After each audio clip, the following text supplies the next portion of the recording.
morningnews.in, जो आपको रखे सबसे आगे।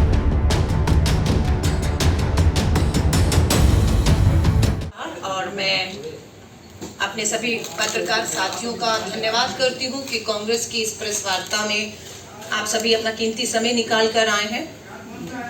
मेरा मकसद आज मात्र एक ही है, आधी शक्ति, आधी आबादी जो महिलाओं की है बिहार में, और मैं गर्व से इस बात को कहती हूँ और आधी आबादी बिहार को बधाई भी देना चाहती हूँ, क्योंकि पूरे देश में बिहार मात्र एक राज्य है जहां पर पुरुषों से अधिक महिलाएं मतदान करती हैं।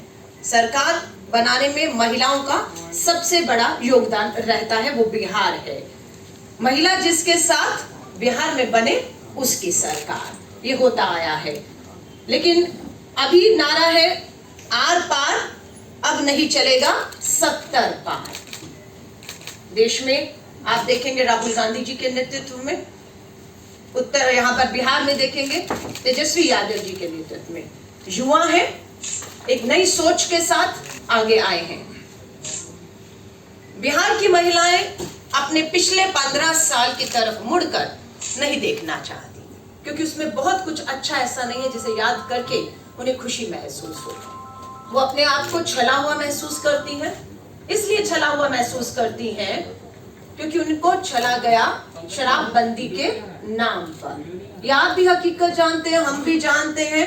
आपके मीडिया चैनल जो है भीड़ में लोगों के बीच में जब जाते हैं तो आपको पता लगता है कि बहुत से आदमी अभी भी पिए हुए हैं, जबकि बिहार में तो पूरी शराबबंदी है। फिर वे शराब कहां से आ रही है?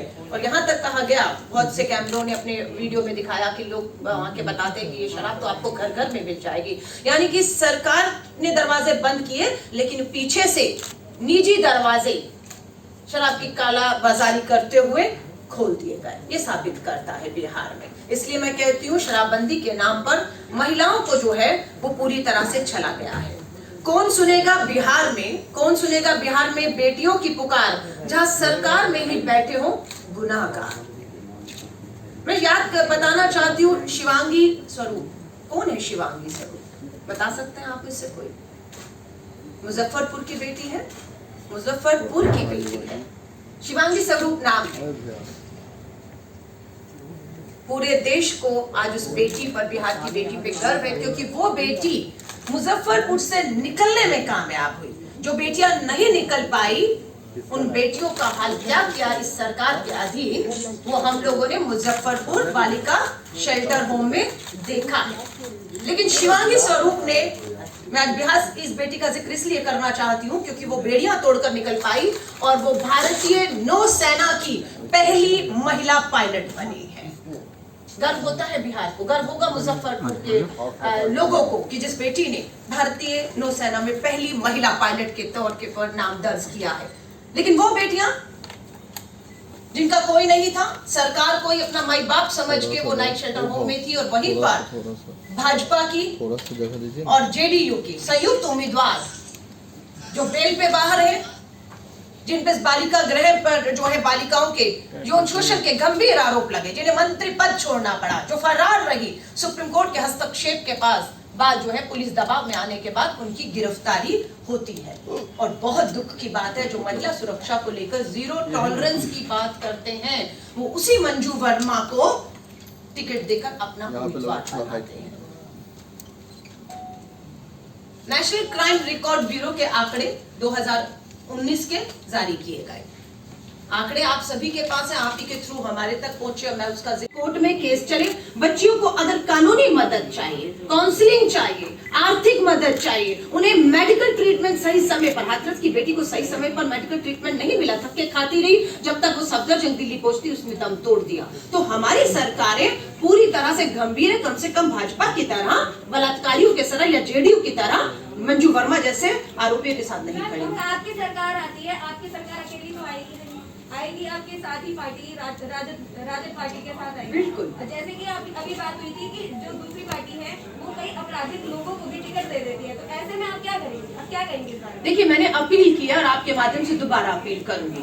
पार्टियों को टिकट देती है और फैसला फिर जनता पर छोड़ देती है। अब अब फैसला जनता के पास चला गया। अब जो गेंद है वो जनता के पाले में है। जनता का एक वोट बेहद कीमती है अगले 5 सालों को भविष्य। मैंने कहा ना, आर पार नहीं चलेगा 70 पार, क्योंकि महिलाएं पीछे क्या हो गया अब उसके बारे में नहीं, भविष्य के बारे में सोच रही, और उन्हें पता उनका भविष्य इनके हाथों में सुरक्षित नहीं है। जो यहाँ पर 15 साल और देश में बैठकर भी महिलाओं को सुरक्षित नहीं दे पाए, ऊपर से आरोपियों को नहीं। मैं आपसे ये कह रही हूँ, कमान की आज बात है। एक तरफ नीतीश कुमार जी है, दूसरी तरफ तेजस्वी जी है। नीतीश कुमार जी जाने वाला कल है, ध्यान रखिएगा, और तेजस्वी यादव या राहुल गांधी जी देश और बिहार के आने वाला कल है। तो सब कोई अपने आने वाले कल की चिंता कर रहे हैं, अपनी बेटियों की, अपनी पीढ़ियों की चिंता कर रहे हैं। मैं एक चीज जानना चाहता हूँ, जरूर। आप जिस गठबंधन की सरकार बिहार में बड़ा है, ये मैं नहीं कह रही हूँ, भाजपा की जो केंद्र में बैठी सरकार है उसी का गृह मंत्रालय के उसी के ही आंकड़े ये बताते हैं कि अगर दहेज हत्याओं के आप मामले देखेंगे तो पूरे देश में दहेज में जो हत्याएं या आत्महत्याएं हुई हैं उसमें पटना 1 नंबर पर है, जहां पर नीतीश कुमार जी की सरकार है, और दहेज हत्याओं में दूसरे नंबर पर भाजपा का उत्तर प्रदेश का कानपुर खड़ा हुआ है। रोज आप अखबार उठाइए, ये मैं नहीं कह रही हूँ। जून में बिहार पुलिस ने अपनी रिपोर्ट जारी की है, इसी जून के अंदर 2020 में उन्होंने खुद इस बात को कबूला है बिहार की पुलिस ने कि बिहार के अंदर हर महीने 100 बेटियों के बलात्कार होते हैं। ये उन्होंने खुद माना है अपनी रिपोर्ट को, जिसको वो झुठला नहीं सकते। आप अगर नेशनल क्राइम रिकॉर्ड ब्यूरो के आंकड़े देखें तो ओवरऑल वो अपने आप को विशद बताते हो कि हमने अच्छा किया है, लेकिन महिलाओं की अगर मैं स्थिति की बात करूं तो कुल मामलों में जो है वो बढ़ोतरी हुई है। महिलाओं के प्रति अपराध बड़े हैं। अगर मैं 2017 की बात करूं तो 14,711 महिलाओं के प्रति यौन पीड़न कहे, यौन उत्पीड़न कहे, शोषण कहे, बलात्कार की घटना हुई। 2016 में 2018 में 16,920 और 2019 आते आते 18,586 के करीब मामले हो गए हैं, और अभी 20 के हालात उससे भी बदतर हैं। तो यहाँ पर स्वाभाविक है महिलाएं अपना सशक्तिकरण चाहती है, सुरक्षा चाहती हैं, और हम लोगों ने अपने घोषणा पत्र में इसका जिक्र किया है। अभी उत्तर प्रदेश के मुख्यमंत्री भी यहाँ पर होकर आए। भाजपा और जेडीयू भूलना नहीं चाहिए, साथ में लड़ रहे हैं। किसको बुलाया आपने प्रचार के लिए? उत्तर प्रदेश के मुख्यमंत्री को आपने बुलाया। उम्मीद करते थे कि उत्तर प्रदेश के मुख्यमंत्री अपने जो हालात हैं उसका जिक्र करेंगे, लेकिन वो 370 कश्मीर, हिंदू, मुस्लिम, पाकिस्तान, हिंदुस्तान करके चलते बने। नहीं बताया उन्होंने कि आप ही जिनके साथ गठबंधन है उसी भाजपा की सरकार ने हाथरस में एक दलित बेटी के साथ कितना अत्याचार किया। क्या मजबूरी थी उसकी, जो आपने शव को 2:30 बजे रात के अंधेरे में परिवार की बिना सहमति के आपने उसका दाह संस्कार कर दिया। इनके सांसद, चाहे वो उन्नाव का मामला हो, कुलदीप सिंह सेंगर भाजपा के विधायक, बचाती रही पूरी सरकार बचाती रही, और उसमें क्या हुआ? अंत में झुकना पड़ा सरकार को, और कुलदीप सिंह सेंगर को उन्नाव में उम्र कैद की सजा हुई है वहां पर। और वहीं पर आप देखेंगे कि उनका सांसद जो है साक्षी महाराज, एक बलात्कारी को जेल में मिलने जाते हैं, कहते हैं हम उनका धन्यवाद करने गए थे। अलीगढ़ की जेल में इन्हीं के सांसद जो हाथरस से हैं वो मिलने जाते, कहते हैं चाय पीने गए थे।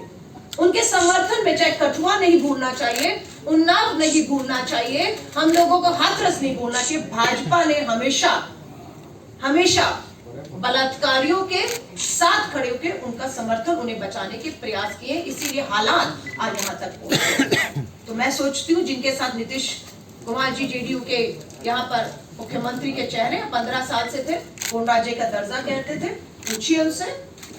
कार्यकाल आपके 15 साल पूरे हो गए, केंद्र में मोदी सरकार के 6 साल पूरे हो गए, कहाँ गया आपका? पोक्सो का कानून, protection of children from sexual offence, बच्चियों के बलात्कारों में उन्हें तुरंत फास्ट ट्रैक कोर्ट में उनके केसों की सुनवाई का वायदा था। मैं आपसे पूछना चाहती हूँ, क्या बिहार में नाबालिग बेटियों के साथ पोक्सो कानून के तहत कार्रवाइयां हो रही हैं फास्ट ट्रैक कोर्ट में? मेरे पास जो जानकारी है उसके मुताबिक 32,285 मामले महिलाओं के यौन शोषण, उत्पीड़न, बलात्कार के दर्ज हुए, और उसमें मामलों में सुनवाई कितनों में हुई है? मात्र 27 मामले अंजाम तक पहुंच पाए, सुनवाई हुई, सजाएं हुई। 33,285 अपराधियों के साथ ये सरकार खड़ी है, इसलिए अभी तक जिन्हें सजाएं हो जानी चाहिए थी वो नहीं हुई, क्योंकि कहीं ना कहीं उन्हें बचाने का प्रयास किया जा रहा है। हम लोग इस बात का कड़ा विरोध करते हैं। मैं इसके बाद मुजफ्फरपुर जाऊंगी, प्रेस वार्ता वहां से भी करूंगी, पूरी अपील करूंगी कि पार्टी ने टिकट जरूर दिया है मंजू वर्मा को, लेकिन अब फैसला बिहार की जनता को करना है। अगर आप ऐसे लोगों को वोट देते हैं, एक बार फिर से विधानसभा में पहुंचाते हैं और मंत्री बनाते हैं, तो मैं माफी चाहूंगी। उसकी दोषी मत राजनीतिक दल भाजपा जेडीयू ही नहीं, फिर हम भी उस अपराध में शामिल हो जाएंगे अगर हम अपना वोट देके ऐसे लोगों को अगर एक बार फिर पहुंचा देते हैं। इसी से उनके हौसले और हिम्मत बढ़ेगी।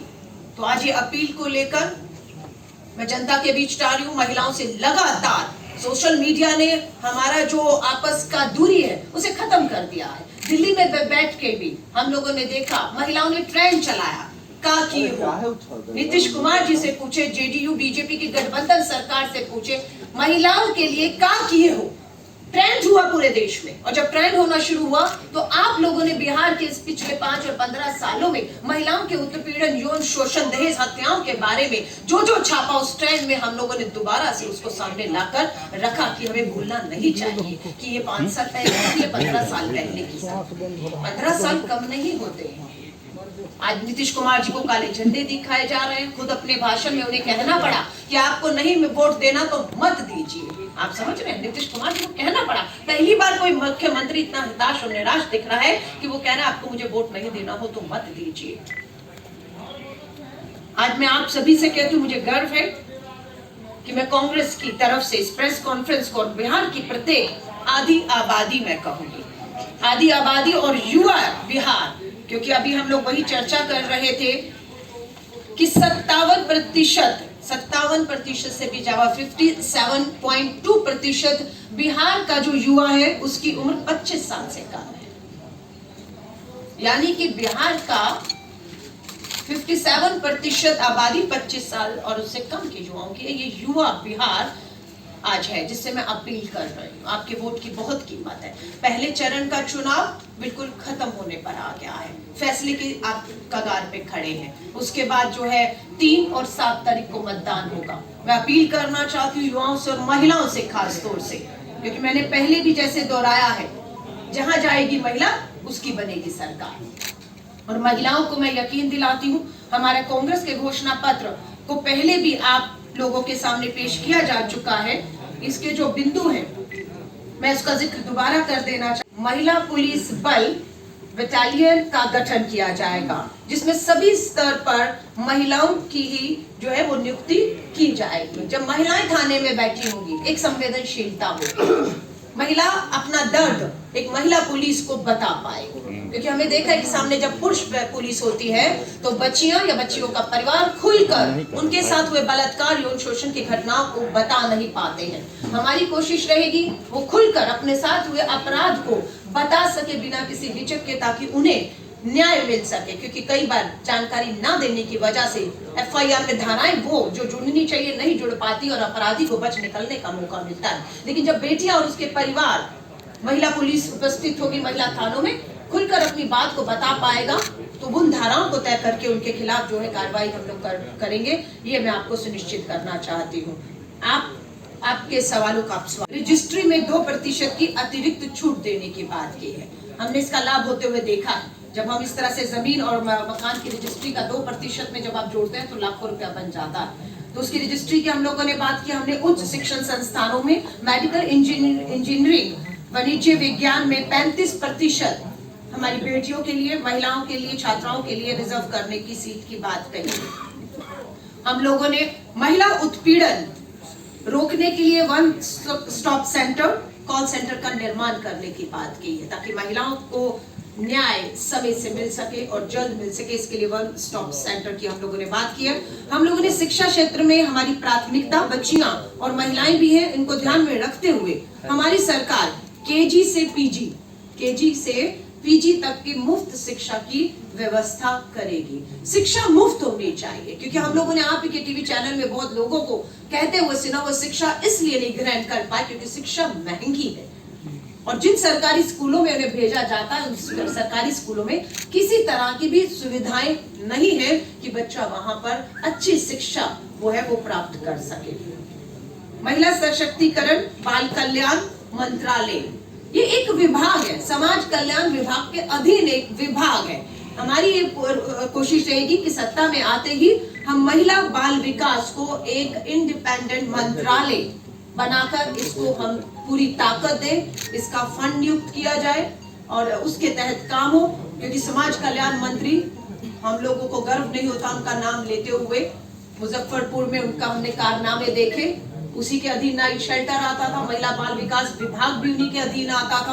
उन्होंने कभी झांक कर नहीं देखा, झांक कर देखती तो उन्हें पता लगता कि उन्हीं के पतिदेव अपने मित्र के साथ, जो भी उनके मित्र जेल में हैं, क्या कारनामे वहां पर कर रहे हैं। बच्चियां एड्स ग्रसित पाई गई, बच्चियों के यौन शोषण हुए, बच्चियां गर्भवती हो गई। हिला दिया था इस घटना ने, जब दिल्ली में बैठे हम लोगों तक को पता लगा कि मुजफ्फरपुर में, और उसमें किसी और का हाथ नहीं, सत्ता में बैठी एक मंत्री, महिला मंत्री का हाथ है। इससे बड़ी दुर्भाग्यपूर्ण बात हम सबके लिए क्या हो सकती है। जब रक्षक ही भक्षक बन जाएगा तो कहाँ उम्मीद बाकी रह जाएगी किसी से। सो मैं आप सभी से कहूंगी, कांग्रेस का घोषणा पत्र आपके सामने, महिला सुरक्षा के लिए विशेष बस, पिंक बस।